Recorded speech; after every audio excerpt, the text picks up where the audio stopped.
चलो चैप्टर 6 में आगळ वधीए। तमारो रनिंग पॉइंट तो लेंस नो नियम अने ऊर्जा संरक्षण। तो लेंस ए वैज्ञानिक नाम छे। लेंस नो नियम ए प्रेरित ईएमएफ ની દિશા નક્કી કરતો નિયમ છે। प्रेरित ईएमएफ નું મૂલ્ય નક્કી કરતો નિયમ હતો એ હતો ફેરાડેનો નિયમ। લેન્ઝ નો નિયમ અને ઊર્જા સંરક્ષણ ખાસ કરીને ચુંબકની ગતિને લીધે ગૂંચળામાં ईएमएफ प्रेरित थाय।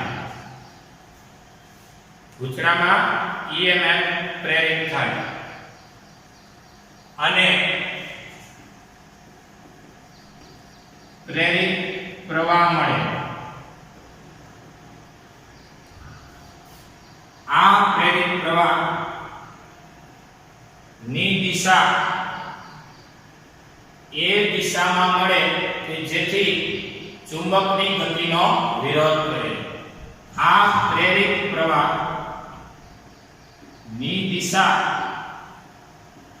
एवी मळे के जेथी तेना द्वारा चुंबकनी गतिनो विरोध थाय।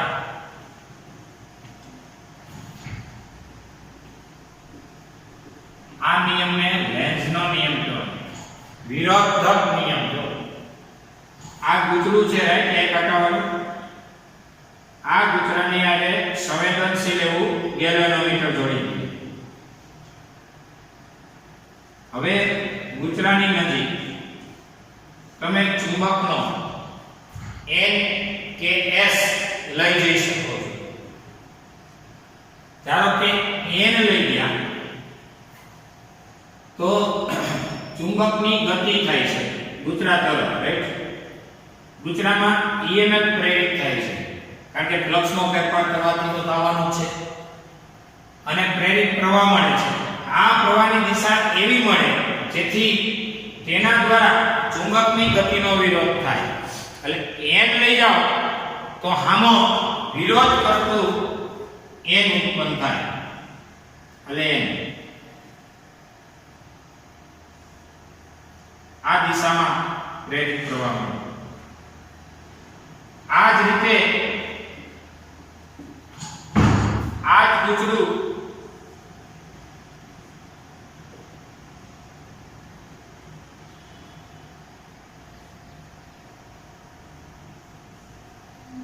अने आज गैल्वेनोमीटर पण चुंबक ने तेनाथी दूर खसेड़ो। आमां चुंबक ने गूंचळा तरफ गति करावो।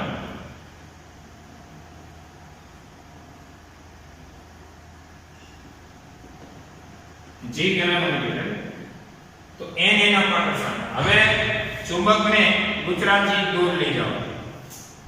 चुंबक ने गूंचळाथी શું કરવાનું છે તો કે દૂર લઈ જવાનું છે। હવે વિરોધ જ કરવો એને શું કરવું? તમે n લઈ જાઓ ને n નો વિરોધ કરવો એટલે s ઉત્પન્ન થાય।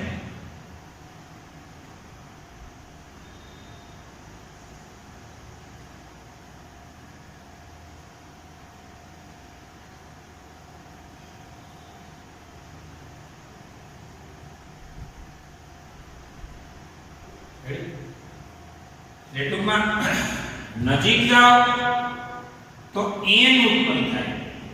n એટલે વિસંગણી દિશામાં પ્રેરિત પ્રવાહ મળે। આ પ્રેરિત પ્રવાહ કહેવાય। અને n અપાકર્ષણ થાય અને વિરોધ કરે। વિરોધ કરવો એને શું કહેવાય? પણ તમે n લઈને આવતા હો ને તો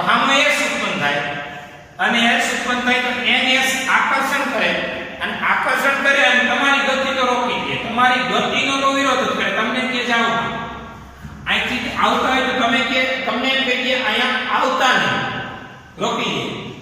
અને જાતા હોય તો તમને કે જાતા બંધ કરી દો, એટલે કે બ્રેક થઈ જાઓ, કારણ કે તમારી ગતિનો વિરોધ કરે. એને કહેવાય emf ની દિશા. તમને મનમાં એમ થતું હોય કે આ ઊર્જા સંરક્ષણ કેમ છે, તો n અપાકર્ષણ અને અપાકર્ષણ વિરુદ્ધ તમારે કાર્ય કરવું પડે, ધક્કો મારવો પડે, ઊર્જા વાપરવી પડે. અને આ ઊર્જા નામ કે યાંત્રિક ઊર્જા, અને યાંત્રિક ઊર્જાનું વિદ્યુત ઊર્જામાં રૂપાંતર થાય. ફેરેડેનું સૂત્ર છે ઊર્જા સંરક્ષણ રીતે શક્ય છે. એવું તો બનશે જ નહીં. કેવું? જેમ કે તમે અહીંથી n લઈ જતા હો અને હામો s આમ લઈ જતા હો અને હામો s ઉત્પન્ન થઈ જાય, આવું શક્ય નથી. આવું શક્ય નથી. કેમ ભાઈ? કારણ કે n લઈ જાઓ અને હામો s ઉત્પન્ન થઈ જતો હોય તો શું કરવાનું? તો કે ns આકર્ષણ થઈ જાય. આકર્ષણ થઈ જાય એટલે શું થઈ જાય? તો કે મફતમાં તમને વિદ્યુત મળે અને ઊર્જા સંરક્ષણ આવે. આ વાત સહમત નથી. મફત શબ્દ આવે એટલે કહેવાય શક્ય નથી. કારણ કે ઊર્જા સંરક્ષણ એમ કહે છે કે અહીંથી શરૂઆતમાં ઊર્જા ક્યાંથી ઉત્પન્ન થતી જ નથી. હા, એક સ્વરૂપમાંથી બીજા સ્વરૂપમાં રૂપાંતરણ થાય છે. તમે આમ લઈ લો એમ, હા, અને હામો એ ઉત્પન્ન થઈ ગયો એટલે અપાકર્ષણ થાય. અપાકર્ષણ થાય એટલે તમારે અપાકર્ષણ વિરુદ્ધ ધક્કો તો મારવો. તમારી ઊર્જા યાંત્રિક ઊર્જા થાય, એ યાંત્રિક ઊર્જાનું વિદ્યુત ઊર્જા રૂપાંતર થાય. તો સાચી વાત છે, થવું છે. તો તમે અહીંથી n લઈને આવતા હતા તો આમો s ઉત્પન્ન થઈ ગયો. દાખલા કે તમે s લઈને આવતા હોય આમો n ઉત્પન્ન થયો. જાય ત્યારે જવાનો વિરોધ, આવે ત્યારે આવવાનો વિરોધ. આવો વિરોધ કરતી દિશામાં પ્રેરિત પ્રવાહ મળે. અને કોનો? જેને લીધે ઉત્પન્ન થયો એનો વિરોધ. ચાલો તમે ચુંબકને ઊભું રાખ્યો તો પ્રેરિત પ્રવાહ શું? ચાલો ચુંબકને ગુજરા તરફ નાખ્યો, ચુંબકનો n હોય તો ત્યાં n ઉત્પન્ન કરી વિરોધ કરે. ચુંબકનો s લઈને જતા હોય ને તમે ચુંબક તરફ, સોરી ગુજરાત તરફ, s લઈને જતા હોય તો આનો s થઈ વિરોધ કરે. પાછા આવતા હોય s છેડો હોય, પાછા આવતા હોય n બની જાય અને વિરોધ કરે કે રોકાઈ જાવ જાવમાં. બહુ મહત્વનો અને રસપ્રદ ઘટના છે NSSN ની. North south, south north. NN કે SS અપાકર્ષણ વિરોધમાં NS કે SN આકર્ષણ. એ તો તમે પ્રાથમિક ખ્યાલ તો કેટલો ટાઈમ થી જોવો છો, પ્રાઇમરી થી તમને ખબર છે કે હરખે હરખા હોય તો અપાકર્ષણ થાય છે ધ્રુવોમાં, અને અસમાન ધ્રુવો હોય તો આકર્ષણ થાય. એ તમારી પાસે માહિતી તો છે જ. જોઈએ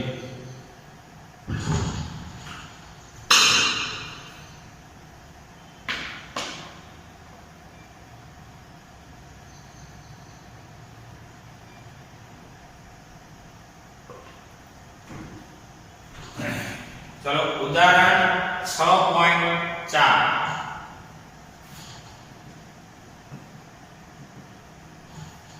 જુદા-જુદા આકારના સમતલ ગાળાઓ દર્શાવેલા છે. જે લૂપના સમતલને લંબ વાચકથી દૂર દિશાનો ચુંબકીય ક્ષેત્રની બહારની તરફ કે અંદરની તરફ ગતિ કરે છે. કોણ? સમતલ ગાળો. એક ચોરસ છે, એક ત્રિકોણ છે અને એક આવો અનિયમિત આકાર છે. લેન્ઝના નિયમ પરથી દરેક ગાળામાં પ્રેરિત પ્રવાહની દિશા નિર્ધારિત કરો. આ છે ચુંબકીય ક્ષેત્ર, જે અહીંયા અંદર જતી દિશાનું છે.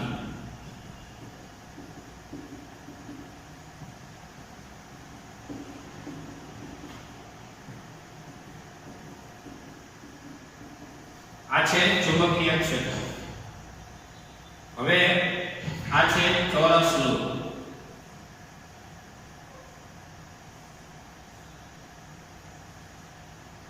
અને લૂપની ગતિની દિશા છે.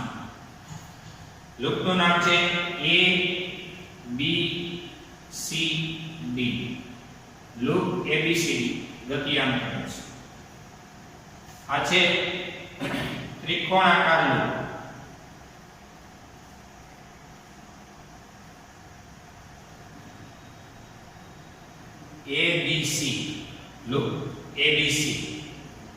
ગતિની દિશામાં છે અને આવું અનિયમિત એવું પૃષ્ઠ છે A B C D અને ગતિની દિશા આ બાજુ છે. આમાંય બહાર છે, આમાંય બહાર છે, આમાં અંદર છે. પ્રેરિત પ્રવાહની દિશા નક્કી કરો. તો પહેલો પ્રશ્ન, આકૃતિ A માં પ્રેરિત પ્રવાહ BC DAB માં પહેલી આકૃતિમાં ઈ કેમ ભાઈ D C આ દિશામાં પ્રેરિત પ્રવાહ અને પ્રેરિત પ્રવાહ એ કઈ રીતે મેન્ટેન કરવો ને એ હવે શીખીએ. બાકી તો કઈ છે નહીં, આમાં આપેલું છે, તમે આઈથી કરી લેશો. ચાલો, કોને લીધે પહેલા તો અંદર જાય છે કોણ? તો કે લૂપ ABCD ચુંબકીય ક્ષેત્રમાં જાય છે. ક્ષેત્રમાં જાય છે એટલે ક્ષેત્ર વધતું જાય ને એનો વિરોધ કરતી દિશામાં, અને વિરોધ કરતી દિશામાં જે ઘટાડો કરતી દિશામાં પ્રેરિત પ્રવાહ મળે છે. એટલે પ્રેરિત પ્રવાહની દિશા વધે તો ઘટાડો કરતી દિશામાં, ઘટે તો વધારો કરતી દિશામાં મળે. અત્યારે જો ABCD લૂપ અંદર જાય છે એટલે ફ્લક્સ વધતું જાય છે, એનો ઘટાડો કરવો એટલે એને બાય તરફનું, એટલે ઘટાડાની દિશા એ કઈ અને વધારાની દિશા કઈ એ તમને કીધું. ઘટાડાની દિશા એટલે વિરોધ કરતી દિશા, વિરોધ કરતો એટલે એન્ટી ક્લોકવાઇઝ, અને સપોર્ટ આપતી દિશા હોય ને એ ક્લોકવાઇઝ. વિરોધક દિશા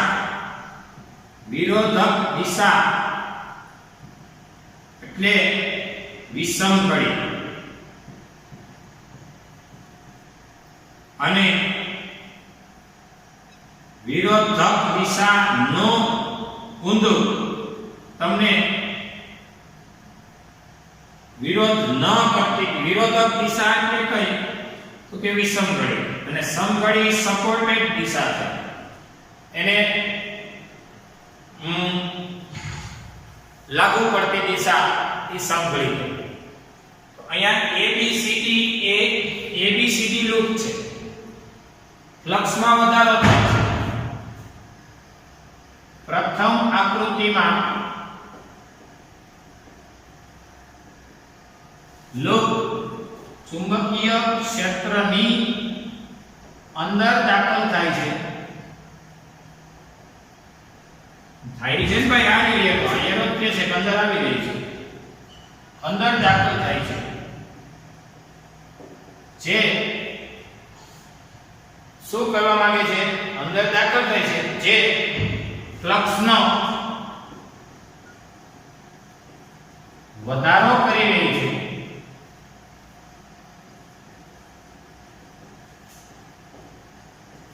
જેથી તેનો વિરોધ કરતી દિશા, વધારો કરે ને એટલે વિરોધ કરવો એટલે ઘટાડો, ઘટાડો થાય ને એનો વિરોધ કરવો એટલે વધારો કરતી દિશા, અને વધારો કરતી દિશા હોય ને ઈ સહાયક દિશા કહેવાય. સહાયક દિશા હોય ને એટલે સમઘડી. અત્યારે તો જાય છે એટલે ફ્લક્સ ચુંબકીય ક્ષેત્રને કહો એટલે પસાર થાય, આમ જાવ એટલે વધારે થાય એટલે વધારાનો કરવો, ઘટાડો, એટલે જેથી તેનો વિરોધ કરતી દિશા એટલે કે વિષમઘડી દિશામાં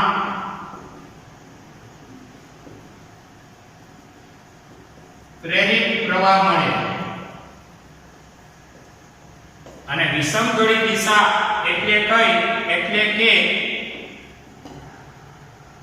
BC DAD માર્ગે પ્રવાહ પ્રેરિત થાય. આમ BCDAB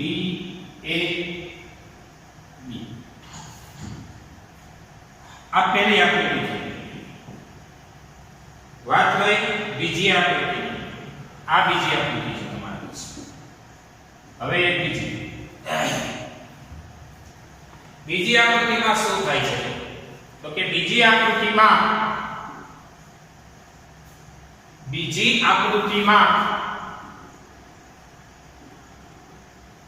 ત્રિકોણાકાર લૂપ ચુંબકીય ક્ષેત્રની બહાર નીકળે છે.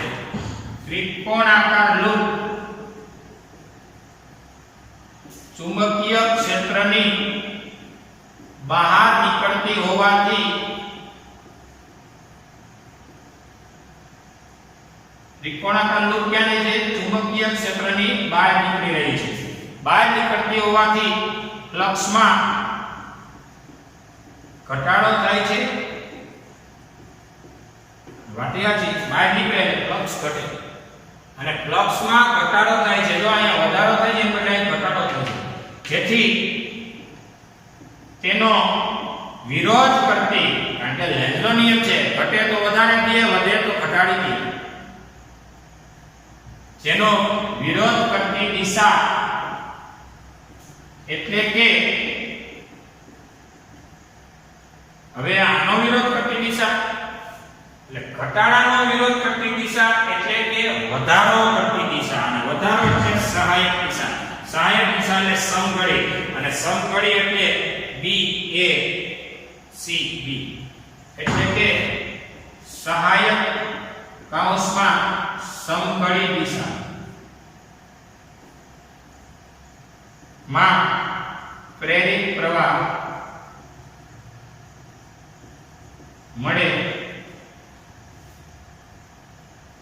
એટલે B આ દિશામાં સમઘડીમાં એટલે કે B A C B B A C B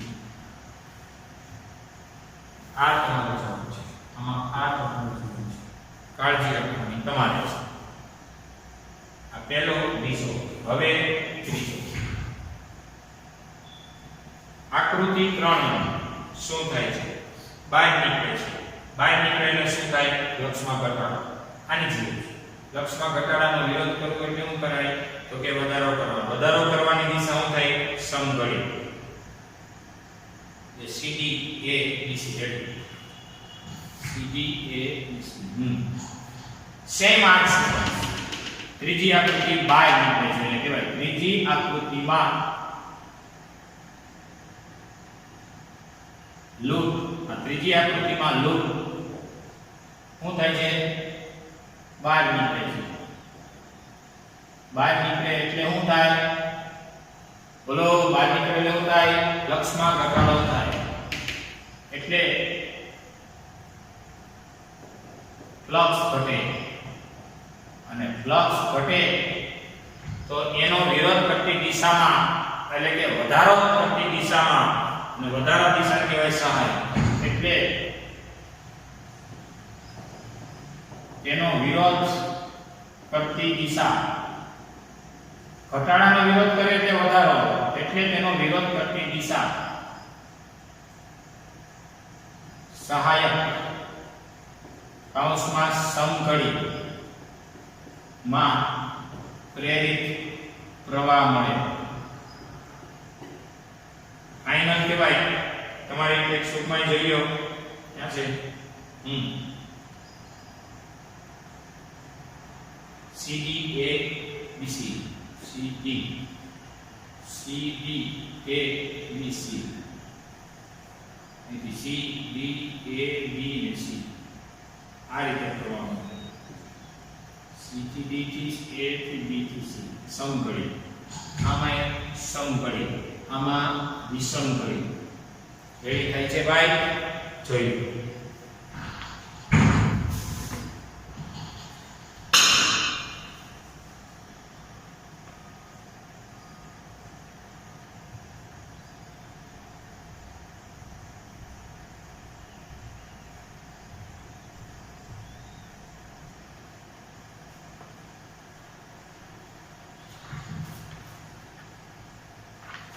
चलो नेक्स्ट पॉइंट गतिकीय विद्युत चालक में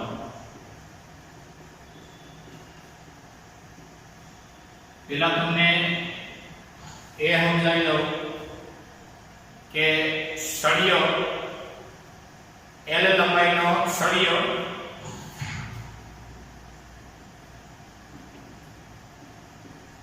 ચુંબકીય ક્ષેત્રને લંબ L લંબાઈના સળિયાને ચુંબકીય ક્ષેત્રને લંબ ગતિ કરાવવાથી તેમાં EMF પ્રેરિત થશે અને આ સળિયો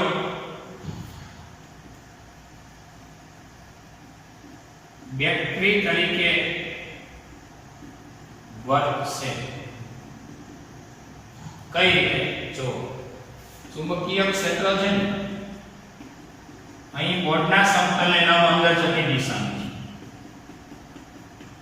ચુંબકીય ક્ષેત્ર. હવે L લંબાઈનો એક સળિયો વિચારો જેને ચુંબકીય ક્ષેત્રને લંબ ગતિ કરાવો. આ થયો L લંબાઈનો સળિયો.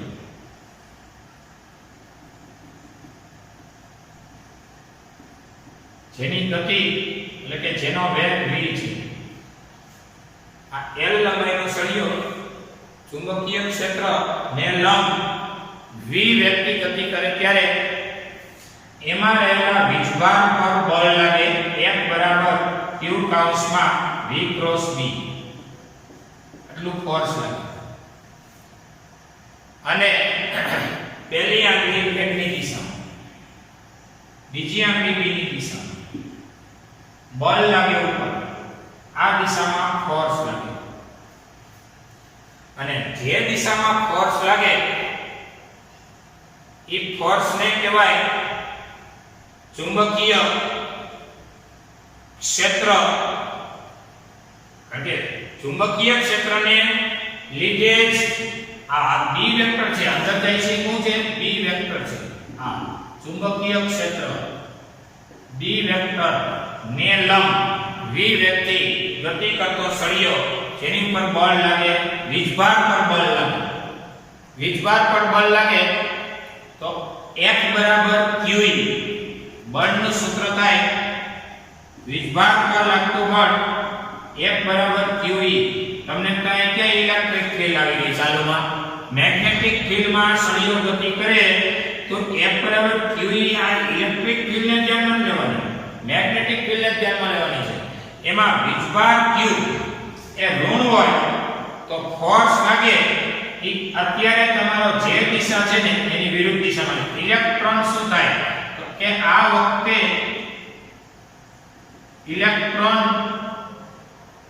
F વેક્ટર ની વિરુદ્ધ દિશા તમારો ફોર્સ આમ લાગે નો ડાઉટ પણ જો વીજભાર Q તરીકે કોણ છે ઋણ એટલે કે આના પરથી F બરાબર કહેવાય -e કૌંસમાં v ક્રોસ b. જરા જાગો વીજભાર પર બળ લાગે એટલે પ્રોટોન નો ગતિ કરે પણ ઇલેક્ટ્રોન ગતિ કરે કારણ કે ઇલેક્ટ્રોન જ મુક્ત હોય ધાતુ માટે. ધાતુના બંધારણમાં મુક્ત એવા કોણ હોય ઇલેક્ટ્રોન. આ ઇલેક્ટ્રોનનો વીજભાર કહેવાય q બરાબર -e એટલે ફોર્સ લાગે આચું પણ વિરોધની દિશામાં એટલે તમારા ફોર્સથી વિરુદ્ધ દિશામાં ઇલેક્ટ્રોન ગતિ કરે. આ વખતે ઇલેક્ટ્રોન F વેક્ટરની વિરુદ્ધ દિશામાં ગતિ કરવાથી આ સળિયાનું નામ છે સળિયો AB. ગતિ કરવાથી B છેડે ઇલેક્ટ્રોન જમા થાય અને એ છેડો ધન બારે ખુલ્લો થાય અને એ છેડો ખુલ્લો થાય B છેડે ઇલેક્ટ્રોન જમા થાય. આ વખતેની સ્થિતિમાં આ સળિયો અહીંયા ઋણ અહીંયા ધન એટલે આ ઋણ અને ઉપલો ધન એટલે આવી બેટરીની જેમ વર્તે. આ ઋણ આ ધન લ્યો એટલે સળિયો પોતે એક બેટરી તરીકે વર્તે. બેટરીના બે પોલ હોય એક ઋણ પોલ હોય અને એક ધન પોલ. સમજવા જેવો સમય છે. આપણું નામ છે ગતિકીય. ટોપિકનું નામ ગતિકીય છે. ગતિકીય એટલે સળિયાની ગતિને લીધે સળિયામાંના ઇલેક્ટ્રોન ઉપર ફોર્સ લાગે. આ ફોર્સ ને કારણે ઇલેક્ટ્રોન એક છેડે જમા થાય એટલો સામે ધન ભાગ ખુલ્લો થાય અને સળિયાના બંને છેડા ધન અને ઋણ બની જાય, જેથી સળિયો એ બેટરી તરીકે વર્તે. સળિયાને બેટરી બનાવવાનો આ પ્રોગ્રામ થયો. અને પછી આ તો ઓપન સર્કિટ કન્ડિશન કહેવાય, આમાં કોઈ પ્રવાહ હોય નહીં. પણ જો આ સળિયાને તમે સામાન્ય વાયરિંગ થી જોડી દીધો હોય અને અહીંયા લેમ્પ રાખી દો, તો એ લેમ્પ ને પણ પ્રકાશિત કરે. ત્યારે સળિયાની ગતિ કરાવવાથી સળિયામાંના ઇલેક્ટ્રોન પર બળ લાગે. F બરાબર -e કૌંસમાં v ક્રોસ b. આ બળ કઈ દિશામાં લાગે? આ બળ જે તમારો F બરાબર q કૌંસમાં v ક્રોસ b માં જો F v ની દિશા આમ, b ની દિશા અંદર, એટલે ફોર્સ લાગે ઉપર ફોર્સ લાગે એટલે ઇલેક્ટ્રોન દોડતા નીચે આવે એટલે આ છેડો ઋણ આવી ગયો, આ છેડો ઋણ, ઉપરનો છેડો ધન. એટલે સળિયો એક પ્રકારના બે પોલ વાળા છેડા થઈ જાય એટલે સળિયો થઈ જાય એક પ્રકારની વિદ્યુત સ્થિતિમાનના તફાવતની અસર હેઠળ. અને જે પાર્ટ વિદ્યુત સ્થિતિમાન તફાવત ધરાવતો હોય એ બેટરી તરીકે વર્તે, કારણ કે એને વાયર જોડી દો એટલે પ્રવાહ નિર્માણ કરે. ઓહમ કે જે v ચલે જાય, v બરાબર r. જે આપણો નોર્મલ સળિયો ભાઈ અહીંયા વોલ્ટેજ હોય ને એટલો જ અહીંયા હોય, અહીંયા 0 હોય તો અહીંયા 0. પણ જે સળિયાના બે છેડા વચ્ચે વિદ્યુત સ્થિતિમાનનો તફાવત આવી જાય તો એ સળિયાને વાયર જોડી દો તો એ સામાન્ય એવા લેમ્પને પણ પ્રકાશિત કરી શકે. એટલે આ સળિયો એક બેટરી તરીકે વર્તે અને આ સળિયાની ગતિને લીધે પ્રેરિત પ્રવાહ મળે. આને કહેવાય ગતિકીય EMF. ગતિકીય EMF. EMF એટલે વિદ્યુત ચાલક બળ, ઇલેક્ટ્રોમોટિવ ફોર્સ. ઇલેક્ટ્રો એટલે વિદ્યુત, મોટિવ એટલે ચાલકત્વ અથવા તો ગતિશીલતા, અને F એટલે ફોર્સ એટલે બળ. આ વાત હતી L લંબાઈના સળિયાને ચુંબકીય ક્ષેત્રને લંબ v વેગથી ગતિ કરાવવાથી એમાંના વીજભાર પર લાગતું બળ F બરાબર q કૌંસમાં v ક્રોસ b. કારણ કે સળિયો ગતિ કરે તો એને કઈ વીજભારો ન્યા ન રહે, વીજભારો સળિયાની આરે ગતિ કરે તો વેગની દિશા પહેલી આંગળી, ચુંબકીય ક્ષેત્રની દિશા બીજી આંગળી. બળ લાગે ઉપર, બળ ઉપર લાગે આચું, પણ કોની પર લાગ્યું તો કે ઇલેક્ટ્રોન પર. કઈ દિશામાં? ઉપરની માઈનસ એટલે કે વિરુદ્ધ દિશામાં. ઇલેક્ટ્રોનો નીચે આવે, ઉપરનો છેડો ધનભારિત થાય. આ સળિયો એક બેટરી તરીકે વર્તે. જોઈએ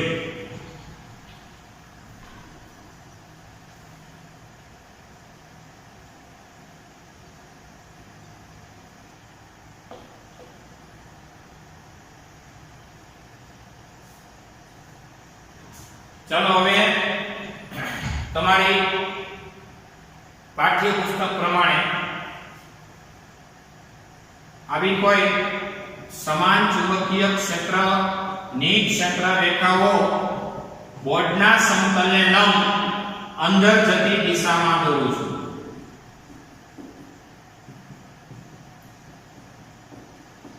આ છે ચુંબકીય ક્ષેત્ર B વેક્ટર.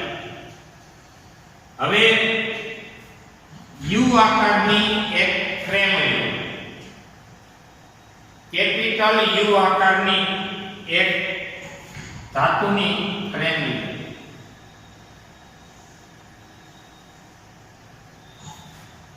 તેના પર એક સળિયો PQ ગોઠવો. આ L લંબાઈનો એક સળિયો રાખો.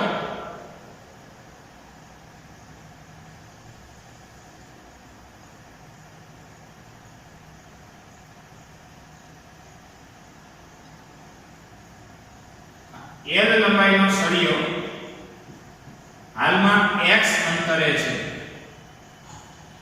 આ છે U આકારની ફ્રેમ,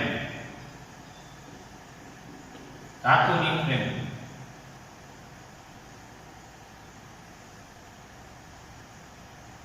અને આ છે સળિયો.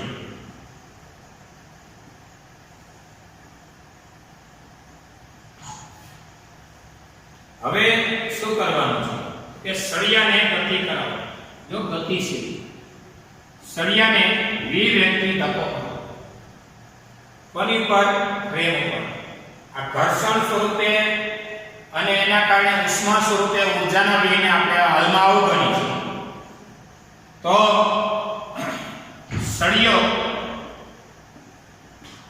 સળિયાનું નામ આપી દો પી ક્યુ સ્થાને છે. સળિયો પી ક્યુ સ્થાનેથી પી ડેશ ક્યુ ડેશ સ્થાને આવે ત્યારે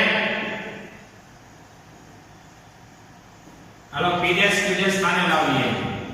હાલમાં પી ક્યુ સ્થાનેથી એને આપણે ધક્કો મારશું. કોની ઉપર ધક્કો મારશું? ફ્રેમ પર વિવેગથી ધક્કો મારશું, બળ લગાડશું. આપણી ઊર્જા વપરાશે અને અહીંયા આવી જશે.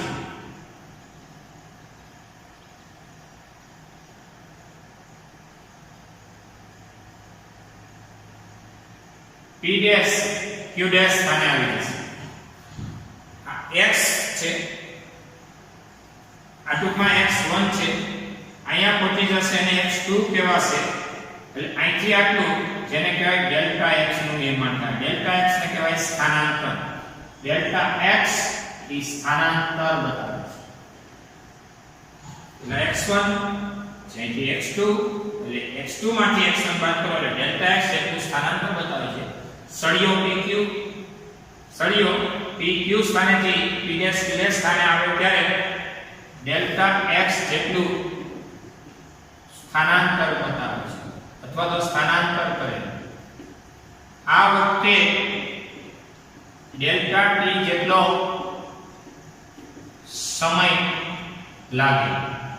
કારણ કે તમારા પ્રેક્ટિકલની શરૂઆતમાં આ વખતે ટાઈમ હોય 0 સમયે અહીંયા પહોંચી જાઓ એટલે પછીનો ટાઈમ આપણે t નોંધીએ તો ડેલ્ટા t એને કહેવાય t2 t1 એટલે કે t 0 એટલે t થઈ જશે.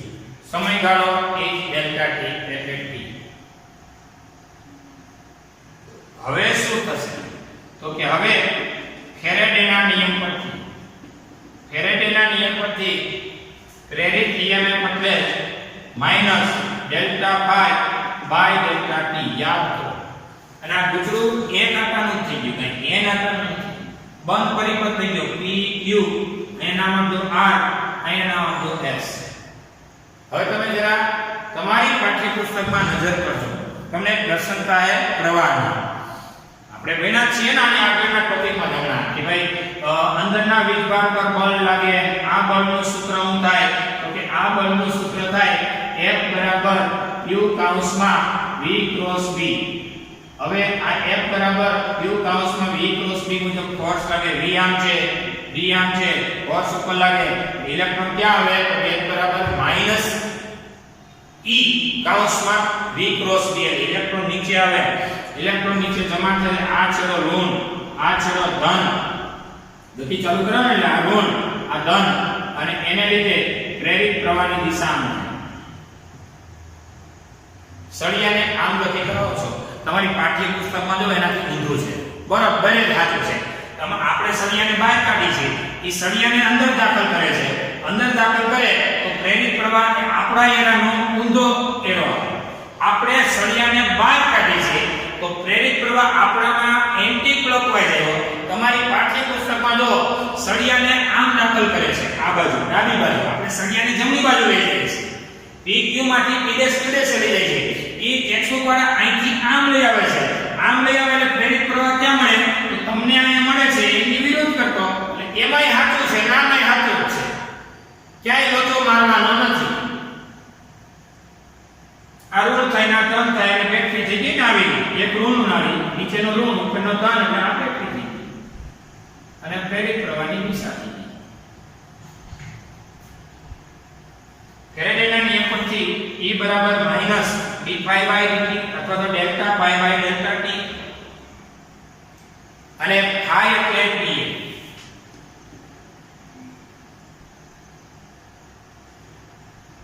phi એટલે dA એટલે બહુ સૂક્ષ્મ સમયગાળા માટે હોય તો del D phi by dt d by dt of phi એટલે ba cos theta b એટલે ચુંબકીય ક્ષેત્ર જઈ અંદર જાય છે તો આ ફ્રેમ નો એરિયા પણ અંદર જાય છે cos 01 એટલે d by dt of b અને a એટલે lx એરિયા એટલે શું તો કે લંબાઈ ગુણ્યા પહોળાઈ લંબાઈ l પહોળાઈ x એટલે એરિયા થયો lx એટલે કે પ્રેરિત EMF E બરાબર b કેવો છે તો કે અચળ છે માઈનસ નિશાની અત્યારે લેન્ઝના નિયમની હાજરી બતાવી રહી છે b ચુંબકીય ક્ષેત્ર જો ફિક્સ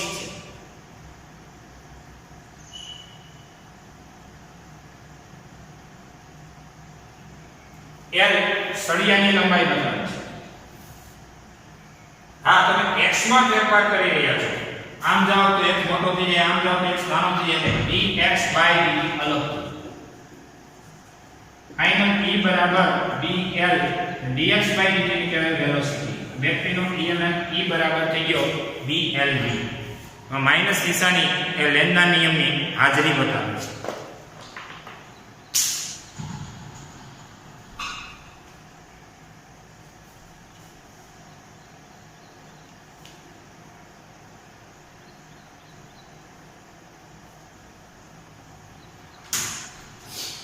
ચાલો શું કર્યું